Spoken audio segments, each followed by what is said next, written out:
نحمده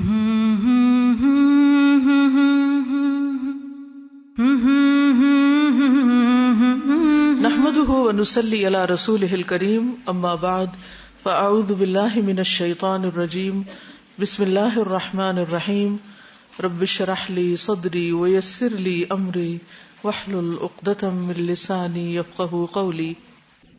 سیدہ سلافہ بنت سعد رضی اللہ عنہا، خاندانی پس منظر، نام سلافہ، والد کا نام سعد تھا۔ سلافہ کی شادی زمانے جاہلیت میں طلحہ بن ابی طلحہ کے ساتھ ہوئی اور اس نے کئی بیٹوں کو جنم دیا۔ ان بیٹوں کے نام یہ تھے مصافح، حارث، کلاب اور جلاس۔ اس خاندان نے اپنے تئیں یہ عزم کر لیا تھا کہ رسول اللہ صلی اللہ علیہ وسلم کے ساتھ انتہا درجے کی دشمنی کرنی اور جتنا زیادہ ہو سکے آپ کے ساتھ کینہ اور بغض رکھنا ہے۔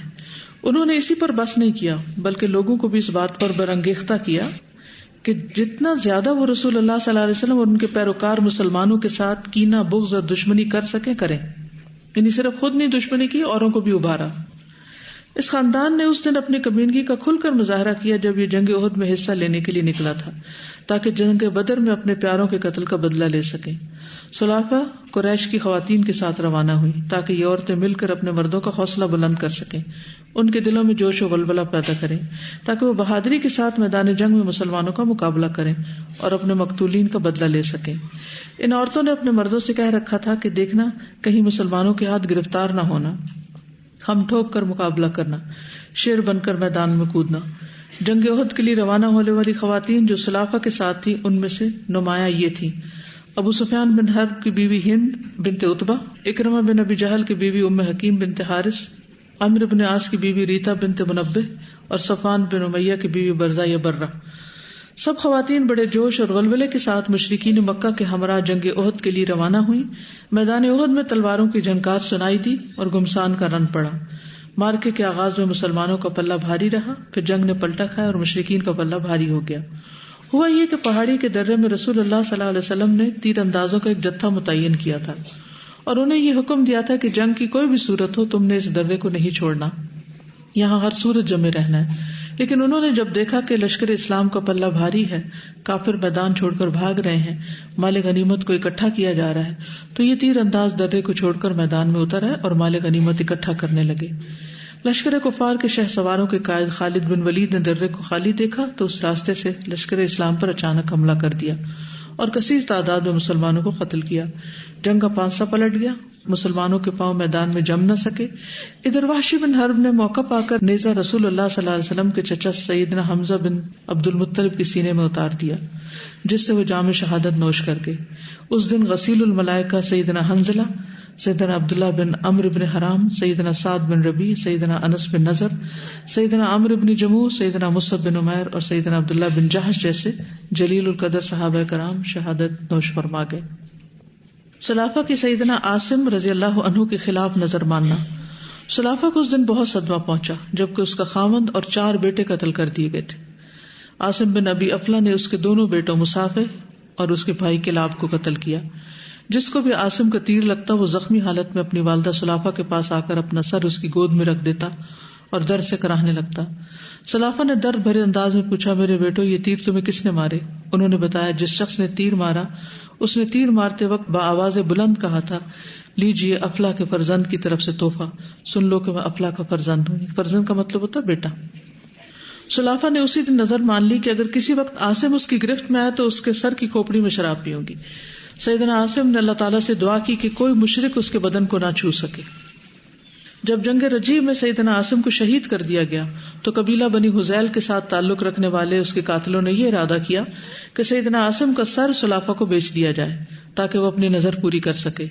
جب قریش کو پتہ چلا کہ سیدنا عاصم شہید ہو گئے ہیں تو قریش نے چند افراد کو بھیجا کہ اس کے جسم کا کوئی حصہ کاٹ کر لے آئے، کیونکہ اس نے قریش کے ایک نامی گرامی سردار کو جنگ بدر میں قتل کیا تھا۔ ادھر اللہ سبحانہ وتعالیٰ نے شہد کی مکھیوں کا لشکر سیدنا عاصم کی حفاظت کے لیے بھیج دیا۔ شہد کی مکھیوں نے سیدنا عاصم کے جسم کو اپنے گھیرے میں لے لیا۔ قریش کے جو نمائندے وہاں آئے تھے ان کے لیے سیدنا عاصم کے جسم کا گوشت کاٹنا ممکن نہ رہا۔ وہ صورتحال دیکھ کر کہنے لگے، رات آنے کا انتظار کرتے ہیں، جب رات کا اندھیرا چھا جائے گا تو مکھیاں چلی جائیں گی اور ہم آسانی سے لاش تک پہنچ سکیں گے۔ لیکن جب رات آئی تو اللہ تعالیٰ نے سیلاب کا ریلا بھیجا جو سیدنا عاصم کی لاش کو بہا کر لے گیا۔ اس طرح اللہ تعالیٰ نے مشرکین کی دست برد سے سیدنا عاصم کے جسم کو بچا لیا. اب تک تو یہ اسلام کی دشمن ہے، تو اب اسلام کب قبول کیا اور ان کا نام یہاں پر کیوں ہے؟ جب عثمان بن نبی طلحہ مسلمان ہوئے تو رسول اللہ صلی اللہ علیہ وسلم نے ان سے مطالبہ کیا کہ وہ اپنی والدہ سلاخہ سے کعبہ کی چابیاں لائیں. یہ اس خاندان سے ہیں جن کے پاس کعبہ کی چابیاں تھیں.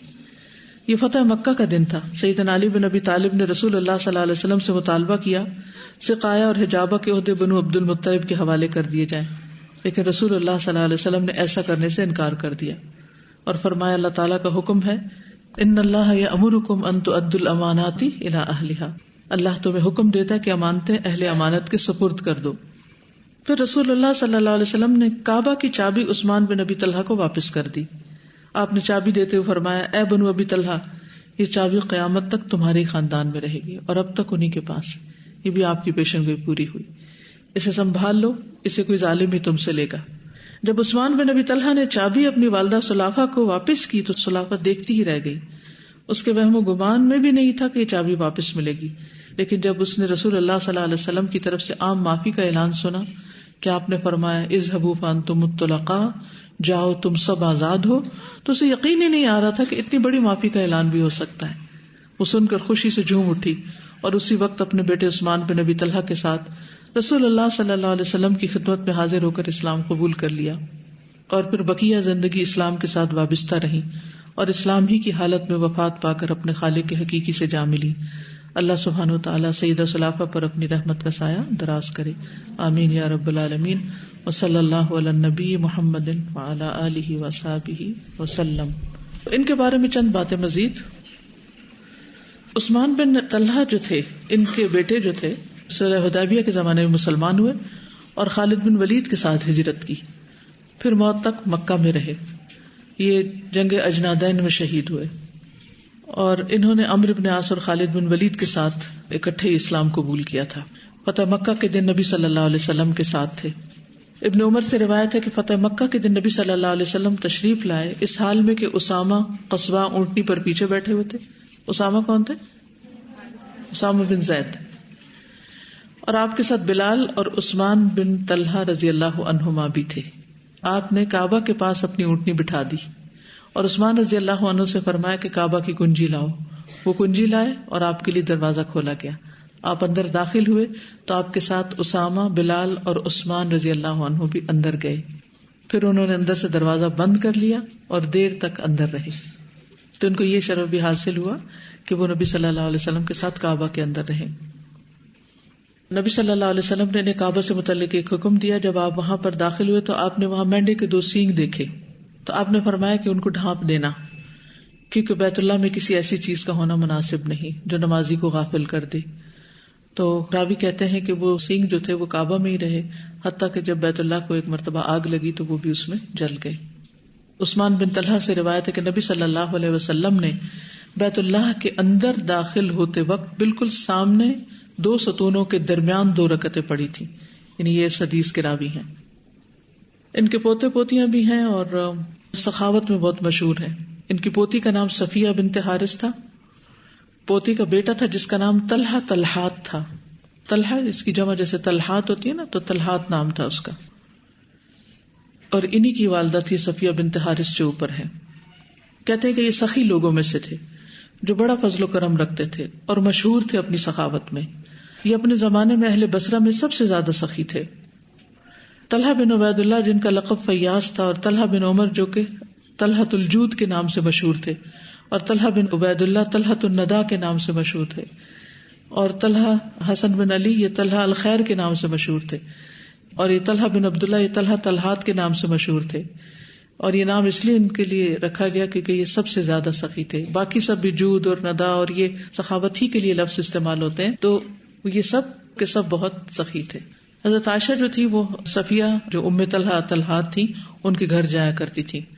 انہی کے گھر آپ نے دیکھا تھا کچھ بچیاں بغیر دوپٹے کے نماز پڑھ رہی ہیں، تو آپ نے فرمایا تھا کہ کوئی بچی بغیر دوپٹے کی نماز نہ پڑھے. ان کا پڑپوتا تھا منصور بن عبد الرحمن. تو ان کی روایت جو ہے بخاری، مسلم، ابو داؤد، نسائی اور ابن ماجہ میں موجود ہے. یعنی حدیث کے راوی تھے. انہوں نے اپنی ماں صفیہ بنت شیبہ اور مصافح بن شیبہ سے روایت کیا ہے. قابل تعریف اور نیک انسان تھے. ہر نماز میں روتے تھے. یہ بھی اللہ تعالیٰ کسی کسی کو نعمت عطا کرتا ہے کہ نماز میں اس کا دل اللہ کی طرف اتنا لگے اور پھر وہ روئے بھی اس میں. منصور بن عبد الرحمن اپنی ماں سے بھی حدیث روایت کرتے ہیں، اور وہ حدیث مشہور ہے جس میں آپ صلی اللہ علیہ وسلم جب کوئی ناپسندیدہ چیز دیکھتے تو کیا کہتے تھے؟ الحمدللہ علی کل حال. اور اچھی چیز دیکھ کر الحمدللہ بنعمتہ تتم الصالحات. منصور بن عبد الرحمن اپنی ماں صفیہ سے روایت کرتے ہیں کہ حضرت عائشہ کہتی ہے کہ رسول اللہ صلی اللہ علیہ وسلم کی وفات ہوئی تو اس وقت لوگ کھجور اور پانی سے ہی سیر ہوتے تھے، یعنی کھانے کے لیے ہر وقت روٹی میسر نہیں ہوتی تھی.